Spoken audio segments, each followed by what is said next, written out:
Hey guys, welcome back to Minecraft the Island. Today we will be reading chapter 20, and it is titled Revenge Hurts Only You. It starts on page 234 and goes to page 243. If you enjoy this, make sure you stay tuned for the next chapter. I'm not sure if this world lets you have a spring in your step, but the next morning I sure felt like it did. Moseying down for another sure to be successful mining adventure, I couldn't have been in a better mood. Armed with repair tools and weapons and a pack full of all kinds of food, I felt ready for anything. What I wasn't ready for was an age old enemy waiting to sabotage my new, seemingly invincible winning streak. Of all the foes waiting below, the one I really should have been ready for was me. Heading back into the mine complex, I found un- my usual welcoming committee of zombies, skeletons, and even a couple of creepers. I took them out, pocketed their remains, and went off down a dark, unexplored tunnel.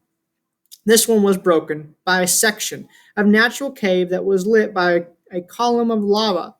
After surrounding its impact point with cobblestone, I noticed a block of diamonds embedded in smooth gray floor. This reminded me that I hadn't run across any natural diamonds except when nearby lava, and I made a mental note to prove that theory later on.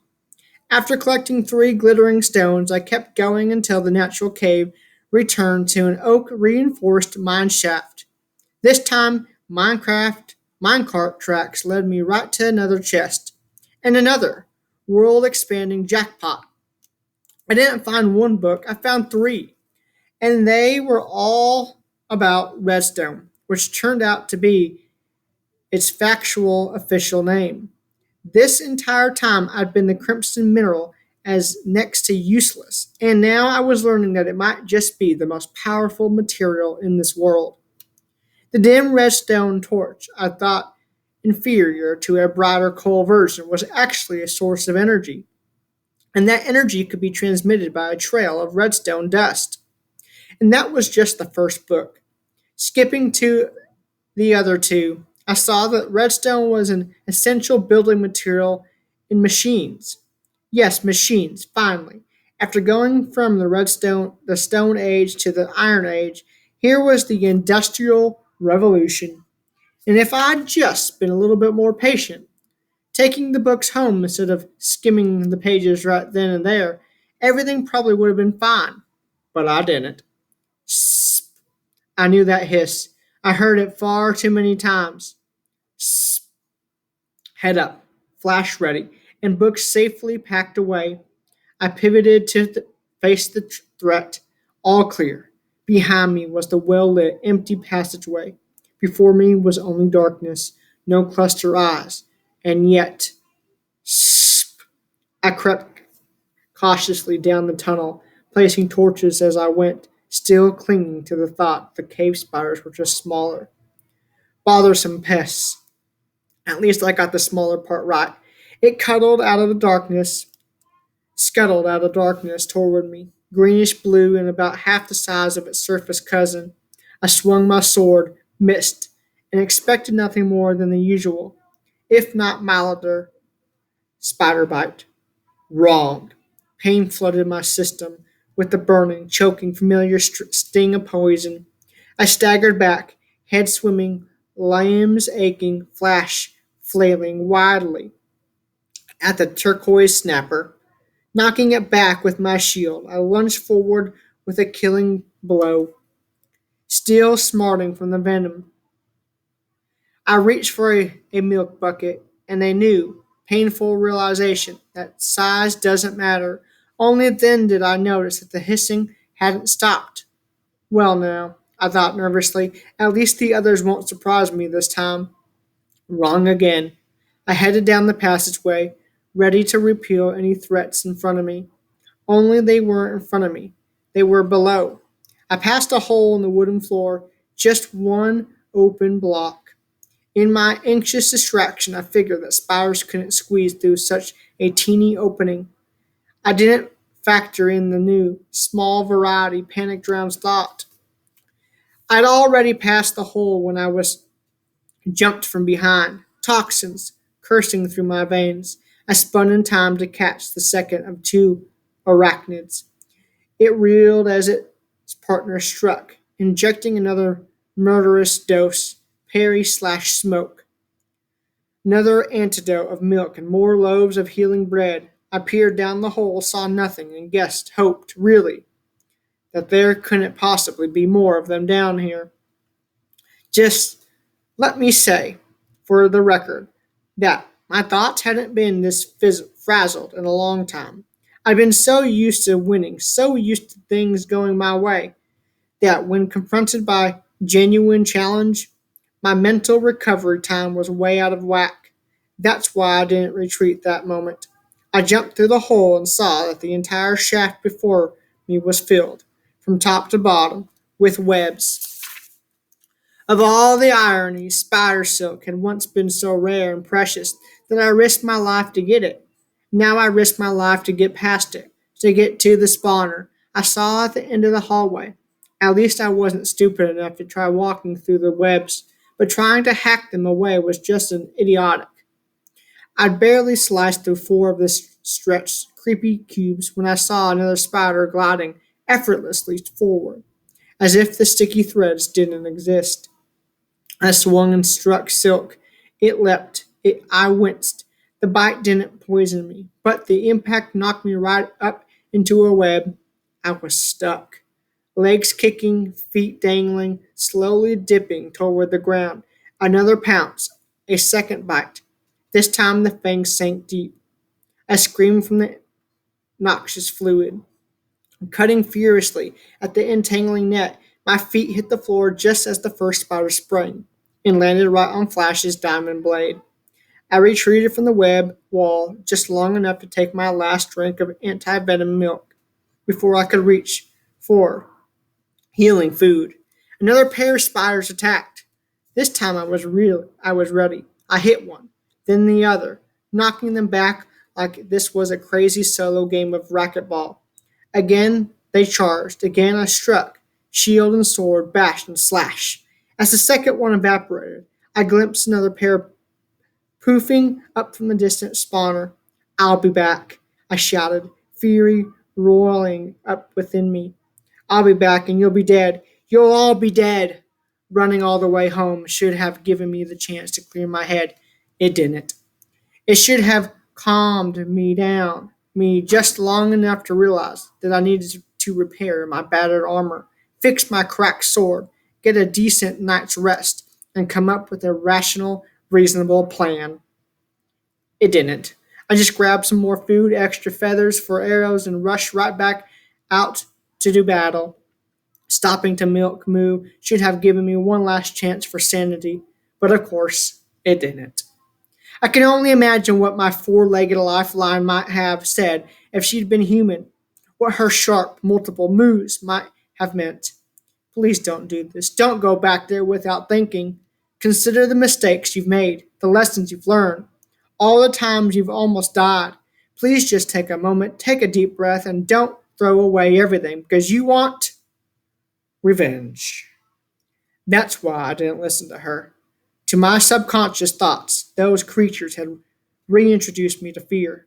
They had reminded me what it felt like to be helpless and weak and scared, down to my DNA. Fear made me hate, and hate made me blind. The lesson was clear, obvious, and ignored. Revenge hurts only me. I would learn it the hard way soon enough.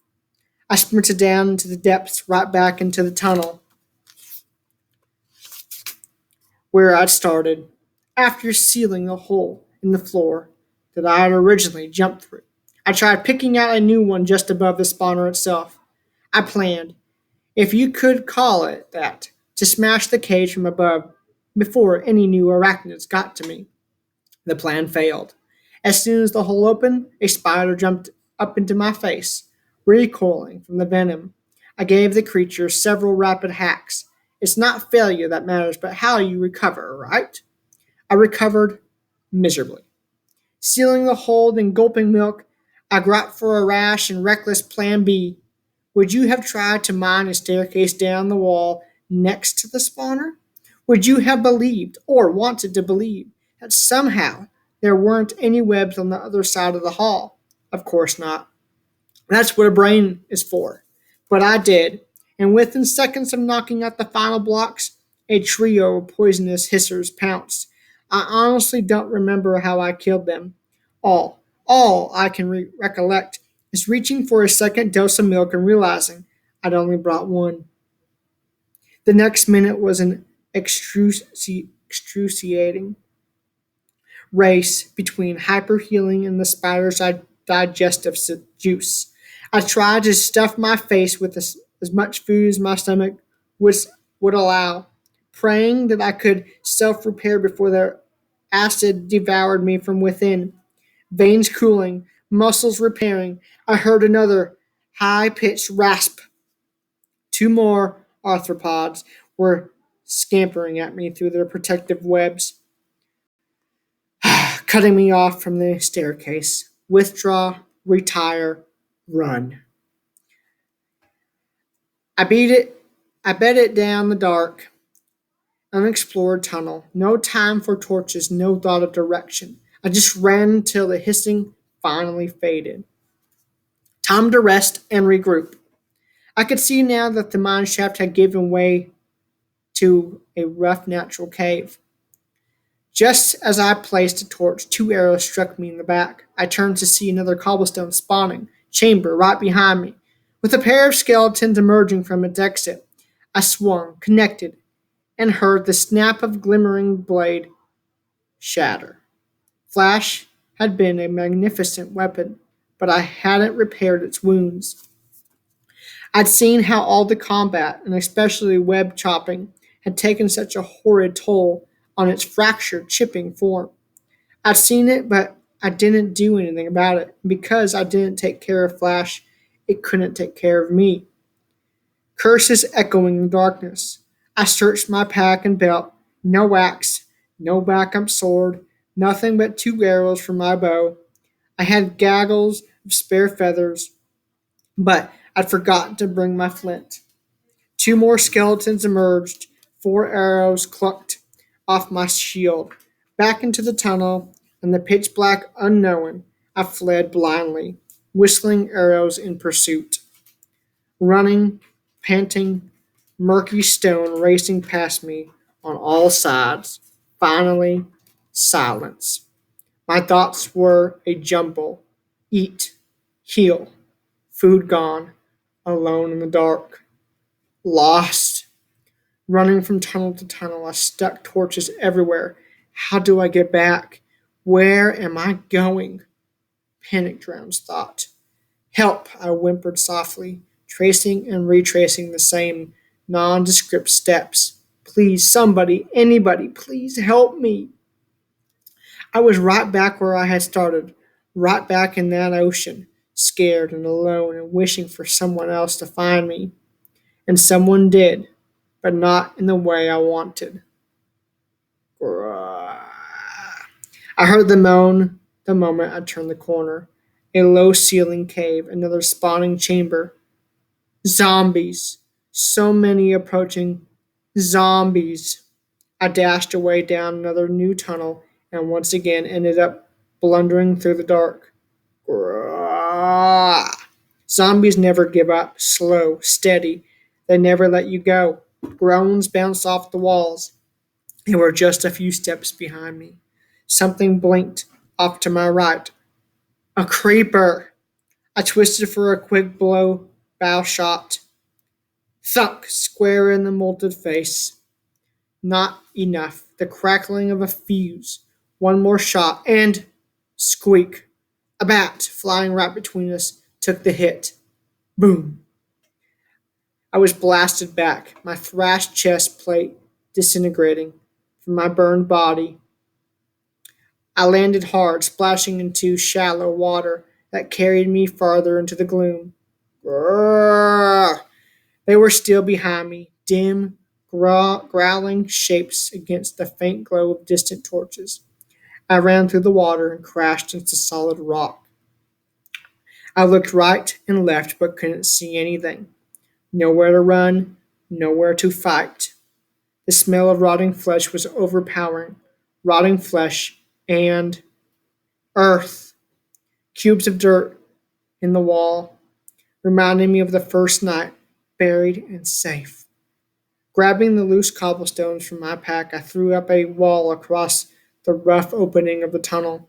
I worked furiously, automatically, and as a zombie came into view, I slammed the last block into place. And that wraps up chapter 20. I hope you guys enjoyed. If you did, stay tuned for chapter 21. Until then, I will see you guys next time.